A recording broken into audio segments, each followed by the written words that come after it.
In this video we want to display, discuss, analyze and show you the top 3 trades you wish you took yesterday. All those trades are from various lists. All those stocks traded anywhere between 5 and I would have to say 10 million shares. They were clearly above the radar. All Wall Street watched them, so there is no excuse to say I didn't see them, I didn't search for them, they are low volume, they didn't have a trend. Without further ado, let's start with number 3 and discuss it. Okay, number 3 is RGTI. Why RGTI is a relatively easy trade? First of all, because it gapped up and kept the trend the whole trading day. So it gapped up in the first minutes, started to move higher, reached a move from between 1150 and above 12. That's by itself it's 8%, nearly 10. So it's immediately one of the long screeners. The volume in this stock yesterday was, let me see the volume, 65 million shares. I think that's enough for any day trader to take any position. Okay, so that's RGTI, trading 65 million shares, closing at the highs of the day, but that's besides the point. You don't know if it's going to close at the highs of the day or it's going to close at the lows of the day. You know that you want to enter a trade that has a clear uptrend on a pullback. If the pullback is near the VWAP, even better. If the pullback is showing 1% risk or less, wow, even way better, because it fits the strategy. And if you can take a $20,000 position, even better.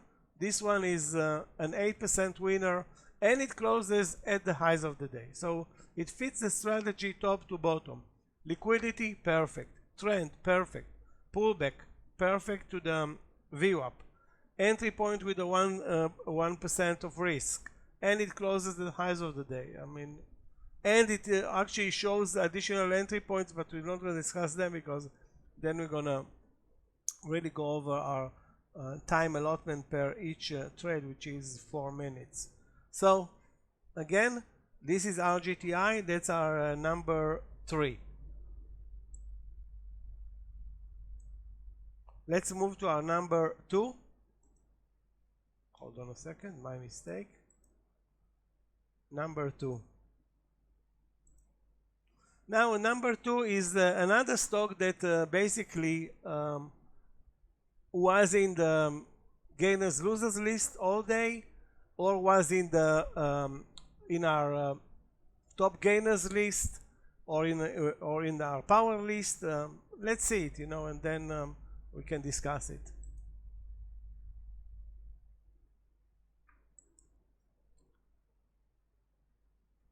I myself never heard about this this stock ever. Okay, so why is this stock a great trade? First of all, because of the gap from 11 to nearly 12. That's 10%. That already puts it early in the morning in the gainers losers list. Then if you look at the volume, it traded all day 11 million shares. I don't know how big was the volume in the morning session, but if you take a look at the technical pattern, again, if you observe it, and again, some people are not even looking, others are looking elsewhere. How many people are looking at the BTDR in the morning? Not that many. The point is not to show how easy it was to trade or enter BTDR. The point is that it delivered whatever it delivered. And again, if you don't trade BTDR, there are plenty of other trades. That one totally outperformed, because most of the price action between 1180 and the close at 13, that's more than 10% intraday, was actually without any major pullback, with plenty of potential adding points. Again, trading an $11 stock, you cannot afford 20,000, buy 10,000. You can afford 20,000, buy 25 or 30,000. So the idea here is that it was easy scalable into this trade, if not at the breakout, which was 1180, and that was early in the morning. And that's very important to enter the trade early, and then it has plenty of time to develop. So if you enter the stock at 3:30, it has half an hour to develop.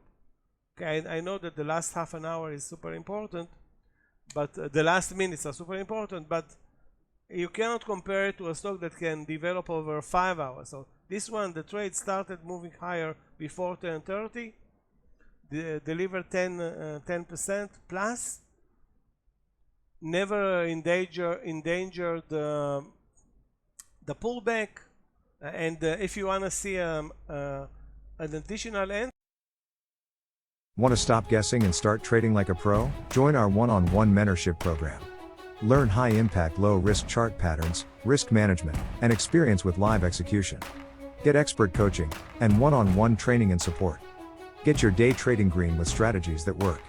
Sign up today. Spots are limited. Email thechartsmaverick@gmail.com. Entry point. Take a look at this zero risk entry. 1260. That's the entry. And the stop loss is 1250. So that's 10 cents of risk, which is less than 1% on this stock. But let's say it is 1%. Okay, so you add here another $20,000, okay, and it runs from 1260 to 13 at the close. That's another 40 cents. That's 4%, I think, on this move, risking 1. So you have a full 10% and another 4. That's 14%. But again, that's besides the discussion. Okay, we're not gonna deal with or add this trade to our let's call it to our profit list. No, we're gonna stick to the original plan, which is 1% of risk. We sell at the close whatever the close is, and if we can find amazing entry points to elevate the stop loss. And if you look at this trade, what's more, let's say you don't add, but what's better or more logical to elevate the stop loss under this level, under this support level. So let's say you are in this trade, it's moving higher, and you're sitting at the entry, which is smart, but it gets smarter. You elevate the stop loss to under this level here at 1260. Now, worst case scenario, you stop up at 1260, and then you think, okay, so you killed in this case 40 cents. But that's something that you can do. I would have said it's smart. Or use the VWAP and observe that this stock is above the VWAP all day. It's not endangering the VWAP at any point during the 6 hours of trading. 6 hours of trading. Again, perfect. That's why this stock deserves the number 2. The number 1 trade is the stock that basically started the trading day as the worst performer yesterday, and it kept being the worst performer the whole trading day. I'm talking about Santen. That's a stock, of course, from the healthcare providers business, which was by far the worst performing sector yesterday. So let's watch Santen. First of all, a nasty, unbelievable. Let me move to the 1 minute chart, guys. Can I move it? No, I cannot. Okay, sorry about that. That's the 3 minute chart in Santen. So it wasn't easy to observe, but it was smart to act. So the entry in the morning, okay, while the stock is very, very volatile in the first 20 minutes, at the round number 37, carried 50 cents of risk. I know that our limit is 37. So that was the only drawback of this trade. So liquidity was great. If I remember it quite right, not a lot of slippage, if any. Now, is it possible not to get filled here? Yes, it is. So it's possible that you, obviously the stock is shortable, but it's possible that on an entry at 37 you're not going to get filled and again, I don't know, it depends on the platforms and their liquidity and so many factors, but let's say for the sake of argument that the fill is anywhere in the first 10 cents, so it adds another 10 cents to the 50 cents risk. Again, it wasn't in trouble at any point, so this stock went straight down. I'm just making the point here that if you don't feel comfortable with in this case with a $20,000 position, okay, you can short this, or you don't have to take the trade. Okay, but why would you take the trade? Because it's a unique environment. How many times you have a stock that's down 30-something% at the open? It's so liquid. All eyes of Wall Street are on this stock, and especially healthcare investors who are panicking. Obviously, this is pure panic. The stock is down 40% because of the big beautiful bill that turns out to be not so beautiful for Medicare and Medicaid, and I don't know how many persons are enrolled by CNC, what part of the country. We're not a healthcare analyst, we are chart analyst, and we're doing it, and it's tough enough. We don't need to know why is healthcare CNC even a healthcare stock. It's just a stock that trades a lot of volume. Yesterday the volume was overall all day 93.5 million shares. So that's enough for, in this case, to take 700, actually less. Let's divide 20,000 by 37. Sometimes the math is tough. Okay, it's not 700 shares, it's 550 shares. Okay, so the position, let's call it 500 shares. Okay, so the stock starts trading at 37, ends at 34. That's $3 times 500 shares. You do the math. Now, is there options to add, to take profits along the way? All those actions are on the table, but like I said, we don't want to discuss this trade for hours. We want to discuss our strategy and make it as simple as possible and show you that it's working by showing numerous trades. I think today we showed I don't know, more than 60 or 70% of the trades ended up either at the highs or at the lows of the day.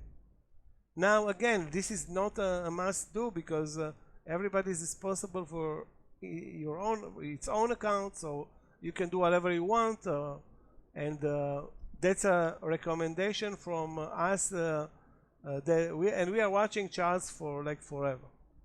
So that's the number one trade. Again, why? Because it was easy to pick. It was easy to pick the entry point. I agree that the stop loss wasn't easy to decide upon, but the picking the stock and the picking the entry point was very easy. The price action was amazing. Once it broke 37, it dropped like a stone. Now another drawback is, are you getting filled at 37, or where are you getting filled? Again, because the stock is down and there's a lot of pressure on the downside, so it's possible that the fill is not perfect. Now if you try it with a limit order, you may miss on the trade. In this case, I have to say no limit orders on liquid stocks. Limit orders only for high ticket, low volume stocks that are very spready. This one is not spready at all. No reason to to use a limit order. Okay guys, I think it was illuminating enough, and those are the big three of June 2nd. Today we're going to trade half a trading day until 1 p.m. So the first hours are going to be crucial, the first 2 hours, and then volumes are going to die out until Monday. If you guys are not coming back to watch any additional videos, have a great 4th of July. See you Monday. We will post more videos today though.